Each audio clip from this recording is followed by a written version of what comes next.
All right, I want to start with something that I think drives all of us a little crazy. Oh, boy. Bureaucracy. Ah, But yes. not, the abstract concept. I mean, the literal minutes of your life you lose sitting on hold with an internet provider Or trying to rebook a canceled flight. Oh, my or God. navigating some government website that looks like it was built in 1998. We've all had that fantasy, right? Yeah. Of a digital assistant that actually handles it for you. Mm-hmm. For years, we've been promised that. The Cirrus, the Alexis. And what do? They set timers.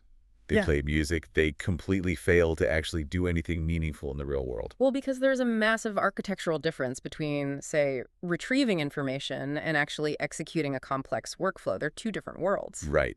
But the reason we're doing this deep dive today is because that gap between talking and doing, it feels like it just got bridged. It really did. We're looking at a specific event from February 15th, 2026. Sam Altman, the CEO of OpenAI, he went on X and just dropped a hiring announcement that sent the developer community into a frenzy. He hired Peter Steinberger. Exactly. And for anyone who doesn't, follow the commit logs of open source projects, Which is most people. Steinberger isn't just another senior engineer. Altman explicitly called him a genius. Which is, that's high praise coming from the guy running arguably the most important AI lab in the world. And Steinberger's the creator of OpenClaw. If you're listening, you've probably seen the headlines, or at least the memes on Bluesky or X. No, for sure. It's the open source project that has effectively defined this whole agentic shift we're living through. It's the fastest growing repository we've seen in years, right? By a mile. But it's more than the hype. This hiring, it signals a pivot. We are moving from what we could call the chat era, where the main interface is just a text box. To the agent era. Exactly. Where the interface is the operating system itself. So that's our mission today. We're going to unpack this. We'll look at the tech stack behind OpenClaw, how it actually works. We should also talk about the 43 failures. Oh, absolutely. The story of how he built it is a journey in itself. And then we need to talk about the implications of OpenAI absorbing this technology. Right, because if agentic AI is the future, Sam Altman just bought the best engine on the market. And the risks. And the risks. We absolutely have to talk about the security implications of giving an AI root access to your life. Oh, we are definitely getting to the scary part. But let's start with the human element. Who is Peter Steinberger? Because looking at his background, this isn't his first rodeo. Not at all. He's an Austrian developer, and back in 2023, he sold a company called PSPDF Kit. Which was a massive exit. Huge. He sold it for over $100 million. That's a serious technical pedigree right there. He built a PDF framework used by major enterprises. This wasn't some consumer toy. It was deep infrastructure-level software. So he cashes out $100 million. I mean, usually this is the part where the founder buys a vineyard in Tuscany. Gets really into cycling, and we never hear from them again. Yeah. But Steinberger went the other way. He entered what he himself described as a 3-year existential crisis. Yeah. He had the resources to do anything, but couldn't find the thing. And this is the stat that just stands out. During this period, he launched 43 different projects. 43. Yeah. That's a lot of dead code. It is, but I think framing them as just failures kind of misses the point of how engineering works at that level. Yeah. I was looking into some of these so-called failed projects. Man. They weren't random. One was an experiment in browser automation. Another was a tool for parsing visual interfaces. Another was a natural language processing script. So he wasn't just throwing spaghetti at the wall. No, not at all. He was building components. It's like he was building the arm, then the eye, then the nervous system. He was assembling the pieces of what would eventually become OpenClaw. He just didn't know how to stitch them together yet. Exactly. It makes so much more sense than just bad luck. He was building a library of skills. And that brings us to project number 44. The breakthrough. Originally, he called it ClaudeBot, then it morphed into Moltbot, and finally launched as OpenClaw in January of 2026. And the reception was immediate. Oh, instant. The notes say it hit 180,000 stars on GitHub in just a few weeks. For context, for anyone who isn't checking GitHub trends daily, that's insane velocity. It is. It took projects like React or even the original PyTorch years to build that kind of community credibility. It was faster than the adoption of the original ChatGPT web interface, even relative to the developer population. So he had solved a bottleneck that everyone was hitting. Everybody wanted to build agents, but the tooling was it was terrible. Steinberger provided the framework. Okay, let's get technical for a minute. We keep saying agent, And I feel like that word is getting abused by every marketing department out there. Mm. How is OpenClaw different from GPT-5 or whatever LLM we're all using today? So the fundamental difference is really, it's about the input and the output. Okay. An LLM, traditionally, it just takes text in and puts text out. That's it. It sort of lives in this box. Right, it just talks. Exactly. It hallucinates a response based on its training data. OpenClaw is a framework that gives the AI a body inside your actual operating system. When you say a body, are we talking about APIs? Is it just plugging into the back end of these apps? See, that's how we tried to do it for years. We tried building APIs for everything. An API for Uber, an API for the calendar, an API for the airline. But that doesn't scale. It doesn't scale because every website changes their code constantly. OpenClaw is multimodal, uses computer vision. So it looks at the screen. Yes. It takes screenshots of your desktop. It analyzes the pixels. It identifies, okay, that blue rectangle is a submit button. That box over there is a search field. It interacts with the user interface, the UI, just like a human does. It moves the mouse cursor. It sends keystrokes. That is wild. So it doesn't need Expedia to give it permission to book a flight. It just goes to Expedia.com and clicks the buttons. Exactly that. It bypasses the entire need for specialized integration. If a human can do it on a screen, OpenClaw can do it. Which is why it can negotiate with your internet provider. Right. It logs into the chat support portal, reads the text from the support agent, and then types a response. It can sit in that chat window for 3 hours while you go do something else. That explains the viral success. It's universal glue for the web. But I have to ask about the name. You mentioned it started as Claudebot. I'm guessing the legal team at Anthropic had some thoughts on that. Oh, absolutely. There's a bit of corporate comedy here. I love it. So Anthropic has their flagship model, Claude, C-L-A-U-D-E. Steinberger named his bot Claudebot, C-L-A-W-D. Which is pronounced exactly the same. Indistinguishable in conversation. So yeah, Anthropic sent the cease and desist pretty quickly. They argued it caused market confusion. So he pivoted to Moltbot for Or a hot minute. Yeah, Moltbot. which is a little visceral. It brings up images of shedding skin. Not great branding, no. So they landed on OpenClaw, which honestly sounds way cooler anyway. But it just shows how protective these labs are of their brand identity. Speaking of labs, let's talk about the deal, or I guess the hiring. Because once OpenClaw hit that 180,000 star mark, every big tech company woke up. Oh, for sure. Meta was interested. Anthropic was interested. So why did he go with OpenAI? It seems to be a combination of scale and structure. He did a really interesting interview on Lex Fridman's podcast recently. He was very candid about it. What'd he say? He admitted he had investors breathing down his neck. The hype was so high, the valuation was spiking, and the pressure to monetize was just intense. Sure, but he didn't sell the company to OpenAI. No, and this is the fascinating part. This is the precedent. He didn't want to sell the open source soul, as he put it. Because if he sold the company, OpenAI would likely close the repo, make it proprietary, and stick it behind a paywall. Like what Apple did with Siri way back in the day. Correct. So they hacked the deal structure. How so? OpenClaw is becoming an independent foundation. It remains open source. Anyone can contribute.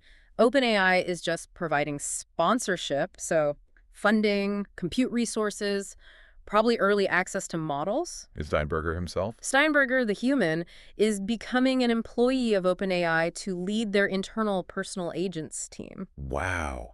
That is a very specific needle to thread. He gets the resources of the biggest AI lab. He gets to keep his baby open source. And OpenAI gets the guy who knows more about agentic frameworks than anyone else on the planet. It really suggests that OpenAI knows they can't build everything in-house. Right. They need the community to build the tools while they provide the intelligence, the brains that actually drive the agent. So let's look at where this is going. We have the tech, we have the talent at OpenAI. Sam Altman is on X talking about an extremely multi-agent future.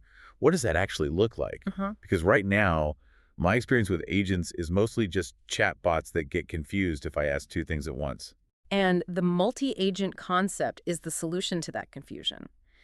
The theory, and what we're seeing in the labs, is that specialization reduces hallucination. Break that down for me. Okay, so if you ask one giant model to plan my vacation, book the flights, balance my budget, and email my boss, it just gets overwhelmed. Yeah. It might hallucinate a flight that doesn't exist because it's trying to do math on your budget at the same time.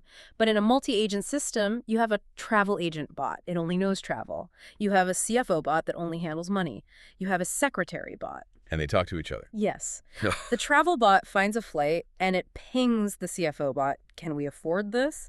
The CFO bot checks the bank and says, no, find something cheaper. They iterate without you ever being involved. Okay, that sounds really efficient, but also, who pays for the flight? If these bots are autonomous, do they have, like, wallets? You've just hit on the crypto connection, and this is one of the few use cases for cryptocurrency that actually makes sense outside of pure speculation. Don't tell me we're pivoting to a crypto podcast. Bear with me for a second.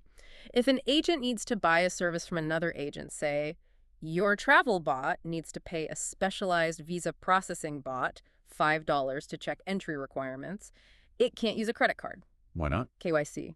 Know your customer laws prevent bots from opening bank accounts, but they can hold a crypto wallet.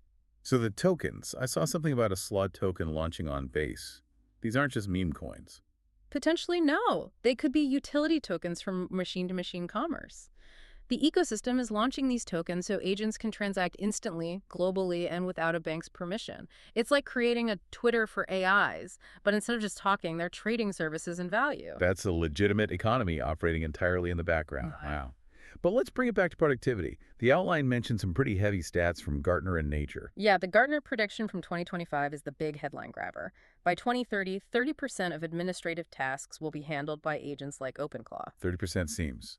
Actually, that feels conservative if the tech works as described. It might be, but the Nature Machine Intelligence paper from 2025 is even more specific. They found that autonomous agents improve productivity in repetitive tasks by 40%. Okay, let's just pause on that. 40%. If a company can get 40% more output from its workforce without hiring more people, that changes the unit economics of basically every single industry. It does, and it's not just repetitive tasks. A Stanford simulation on RCube showed that multi-agent systems improve complex problem solving by 25%. So they aren't just faster, they can be smarter too. But is this theoretical? Because we see these lab results all the time. Our AI is 99% accurate, and then you use it and it fails to set an alarm clock. Well, the difference with OpenClaw is that it's being tested in the wild. That 180,000-star GitHub repo means thousands of developers are running this on real machines, encountering real edge cases. So it's battle-tested. It's getting there. That 40% productivity isn't just solving math puzzles, it's automating data entry, QA testing, code migration. The IEE actually confirmed a 35% reduction in human error for these kinds of tasks. That's the selling point for me. I don't mind doing the work. I mind making the stupid typos that break the build. If an agent catches those, I'm sold. And that's likely why VentureBee is reporting that this tech is probably going straight into ChatGPT Pro. The speculation is that the premium tier will stop being just a chatbot and start being this agentic OS. Which sounds great. I paid $20, maybe $200 a month, and I get a worker. And you knew the butt was coming. The security nightmare. That sounds terrifying. We are talking about giving software the ability to read my screen, click my mouse, access my bank, open my email. It is the ultimate security trade-off, convenience for vulnerability. If an agent controls your PC, it holds the keys to the kingdom. And if that agent gets hacked? Then the hacker doesn't need to trick you. They just need to trick the agent. This brings us to a number from cybersecurity ventures that came out in 2025. They estimated AI breaches could cost the global economy $10 trillion by 2030. Okay, hold on. $10 trillion. That's half the GDP of the United States. That sounds like a consultancy number pulled out of thin air to sell firewalls. It sounds hyperbolic, I know. How do you even get to a number that big? It's the velocity of the theft. Right now, if a scammer wants to steal from you, they have to call you or phish you. It takes time. Manual? It's manual. In a multi-agent world, if a vulnerability is found in the OpenClaw framework or the OpenAI model driving it, an automated attack could drain millions of wallets in milliseconds. Speed. The theft moves from human speed to machine speed. Exactly. And because these agents are all interconnected, your agent talks to the travel agent, which talks to the bank agent, the contagion can spread instantly. It's systemic risk. And who is watching them? This goes back to the multi-agent thing. If my bot talks to your bot and they decide to do something unethical or biased, who's the referee? There isn't one yet. The ACM, the Association for Computing Machinery, published papers last year warning about amplified biases in these autonomous systems. How does that work? If AIA has a slight bias against a certain demographic and AIB has the same slight bias, they reinforce each other. They could decline a loan or filter out a job applicant without a human ever seeing the decision. Because it all happened in the background. The black box just got bigger. And harder to audit? I mean, how do you audit a conversation between two bots that happened in a millisecond? There's also an inequality angle here, right? The hardware required. Absolutely. To run these agents, especially the local vision processing, you need a decent machine. You need a fast internet connection. This isn't running on a 10-year-old Chromebook. So if this technology drives a 40% productivity boost, That advantage goes to the people and the nations that can afford the compute. We risk creating a massive productivity divide where the global north operates at 1.4x speed and everyone else gets left behind. that is a sobering thought. We're not just automating tasks, we're accelerating the people who already have the advantage. It creates a new class of worker, really, the agent manager, the person who knows how to orchestrate all these bots. So bringing this all back to Peter Steinberger and Sam Altman, we have a guy who failed 43 times, learned from every single failure, built the ultimate tool, and now has joined forces with the biggest player in the game. It just feels like a pivotal moment. It is. I think we will look back at February 2026 as the moment the interface changed. We spent 40 years learning to click icons. Now the computer is learning to click them for us. The agent era is officially here. It promises to take all the drudgery away. It promises to negotiate with Comcast so I don't have to. But it asks for a massive amount of trust. Trust is the new currency. That's the currency of this economy. We have to trust the code. We have to trust the company running the model. And we have to trust that the security holds up against that $10 trillion threat. It's a very big ask. So here is the thought I want to leave you with today. We've talked about all this productivity and efficiency.